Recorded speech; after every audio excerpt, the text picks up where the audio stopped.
Hi guys, welcome back to the channel. Today's video is Weird American Things We Don't Know Are Weird. This is unintentionally Frenchified, I'm pretty sure I said that right. We checked out this channel a while back, we haven't done her for a while, so I found this video, Weird American Things We Don't Know Are Weird. She is American, moved to France. So yeah, I'd be interested to see what weird things that I guess when she's saying we, she means Americans don't think are weird. So I'm guessing maybe I might find them weird as a European. But yeah, I'll let you know my opinion. If you guys want to like and subscribe, that'd be really grateful. And leave any suggestions in the comments below for any other videos you want us to check out. Let's go. Unintentionally Frenchified. This week I'm tackling some very weird American shit. It is not until you leave your reality that you realize what you think is actually normal might not be that normal. The reality check for me was moving to Europe. I have done a lot of culture shock videos about moving from the US to France, but this video really focuses on some of the weirdest things in the US that Americans don't even realize are weird. So let's not waste any time and just get to the weird part. But France, watch out, because I have a video planned this month to talk about the weird French things that you don't even realize are weird. If you haven't subscribed to the channel yet, you know what to do.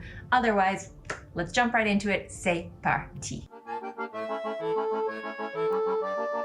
Would you give your credit card to a stranger? Would you trust your credit card with someone you didn't know when you weren't next to them? No. Would you? Americans do, and they do it pretty regularly. Based on a study done in 2017, the average American family eats out 3 times a week. And when you eat out in the States, if it's not a fast food restaurant, you sit down at your table, you eat, the waiter comes, shows you the bill, you decide if you're okay with the price, nothing wrong on the receipt, and then you hand them the receipt back with your credit card, and they take the credit card to a machine somewhere in the back room. You don't see what's going on, and then they bring back a slip for you to sign to say you approved with your credit card. So basically, you don't see what they're doing with your credit card for a good 5 minutes. Technically, somebody could write down your name, your card number, your expiration date, and the 3 little code on the back. They could write everything down and have a fun little shopping journey on Amazon that same day. By the way, this recently happened to my mother. I used to think that this was wow, so that, I feel like, I don't think we experienced that. I don't think so. But I kind of knew that from movies anyway, so, but I never thought about that people could write down your details and then use your card. And yeah, you gotta be careful. Completely normal, guys. Giving your credit card away to somebody not seeing it. How else would it work to pay a bill? And then I got to Europe and I realized we have the little handy dandy machines that come to the table and then you just tap. You put your card in and then you keep your card.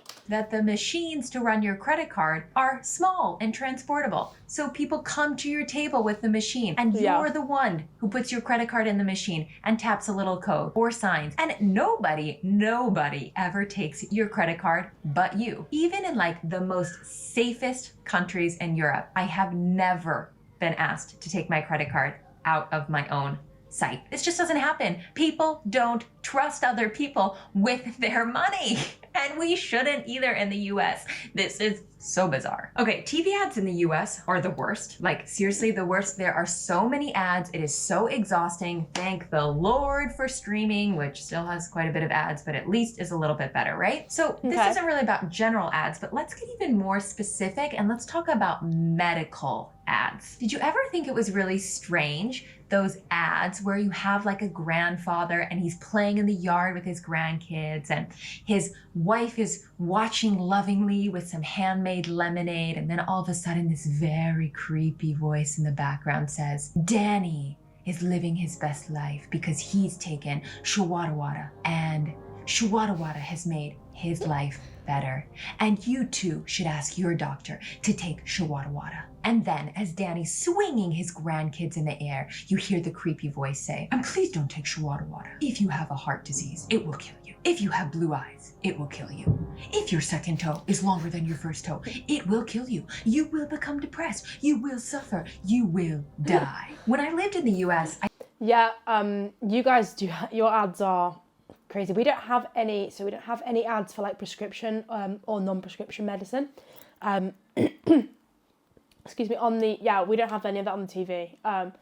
Yeah, I think it's mad that you guys have all that on your telly and like anyone could be watching, like children, anyone could be watching that.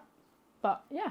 I just thought they were kind of weird how they would go from like lighthearted, beautiful, corny, like ad to all of a sudden very dark and depressing and negative. And now that I live somewhere else where these type of advertisements are literally illegal, not only do I still think that the way that they go from lighthearted to dark is very weird, I also just think the ads in general are very weird. I mean, should we be shoving medical ads in people's faces all the time? Should we be making the health industry a total cash machine? Shouldn't my doctor, who did years and years and years of studies, be the one telling me what medicine I should be taking instead of me telling them what medicine I want to take? Especially the medicine that has like 50,000 side effects that are most likely going to kill me, all of them at once. Very weird, America. All right, you cannot grow up in the US and not have a bit of sports culture. You don't necessarily have to love sports, but sports is a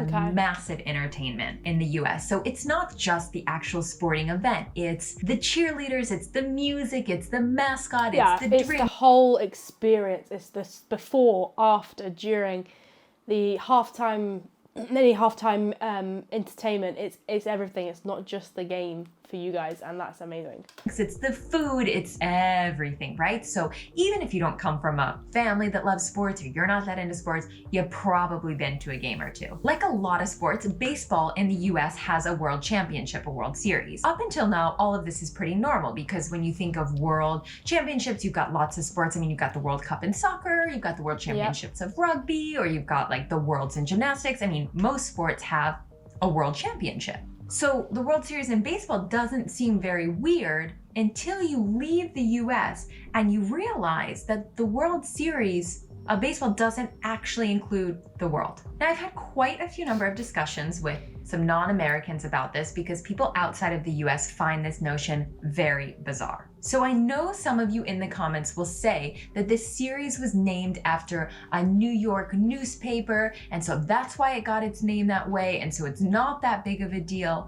But that's like 100 years now. At some point, I feel like we could change the very misleading name if we really wanted to. Or some people say that we draft players from around the world, and so therefore, even if the teams come from America and Canada, they're still international players. Okay. But I don't think any other world championship works that way specifically. And there's lots of examples in other sports. I mean, you take soccer in other countries and it's very international between the different leagues in each country. They recruit international players to play in the French league. But then when they win the French league, they call them winners of the French league, not winners of the world, even though they're international players. So I'm not sure that that's the strongest argument either. Americans get such a bad rap for our we're number one, we're champions of the world attitude sometimes. And I just don't think that tournaments like these that aren't necessarily including the rest of the world but make world champions are helping our favor for these. So I am much a lobbyist for trying to change the name of that tournament. Politics has been kind of whack in the US lately, but politics was already kind of nuts before 2016, and I actually did a video this election year about the differences in the presidential elections in the US and France. So if that interests you, check out that video. But as I said, before 2016, there were still weird things going on. So, for example, in the US, we have the left wing and the right wing. The right tends to be more conservative. They defend things like pro-life or anti-immigration, and they tend to support things, keeping things the way that they are. And the left tends to push for more progressive policies. Think free education or free healthcare, etc. Now, having a left wing and a right wing is all fine and dandy and not very weird compared to anybody else. But once you move to Europe, you start questioning what the left and right are really fighting for in the US, because most of those policies are just basic human rights in a majority of all the other OECD countries. Take France, for example, because I live there. The right wing wouldn't even dream of trying to override universal health care or free education, because those are things that are basic human rights for citizens in France, and everyone should have access to education and everybody should have access to medical care if they're sick. So the right wing will tend to defend things like getting rid of inheritance taxes so that they can make more money, or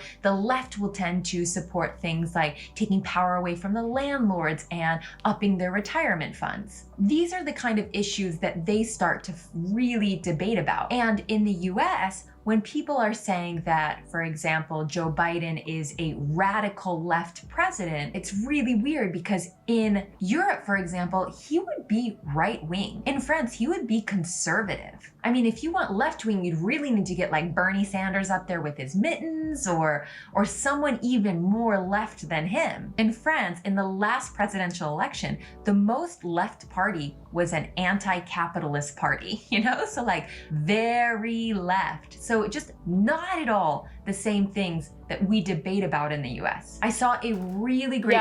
Yeah, those wing things are all going through my head, and now I don't know enough to make a comment about politics. You guys know that, so please keep it calm in the comments below. By all means, everybody's right to their own opinions, but let's not have any arguments or anything like that in the comments below. TikTok that went viral from a girl in Germany who did this comparison between political parties in Germany and in the US. So I'll put that link below. You should definitely check it out if this point especially interests you. It's pretty mind-blowing and it makes you go, America?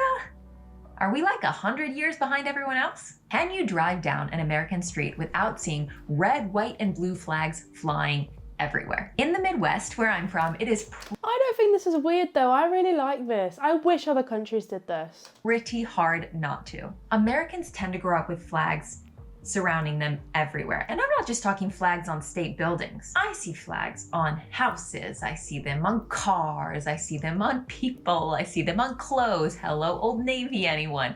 I see them on pets. I mean, flags are everywhere. We even pledged allegiance to the flag my entire time growing up in school. I think now, depending on where you go to school, this isn't necessarily something that you have to do, but still, there are flags everywhere. And then after moving to Europe, I realized that flags here only fly from schools and government buildings. I have never once in France seen someone drive down the street and have like a little flag waving behind the car, or imagine like a moped in Paris, like zipping around Paris with a tiny little French flag or something. Like, no.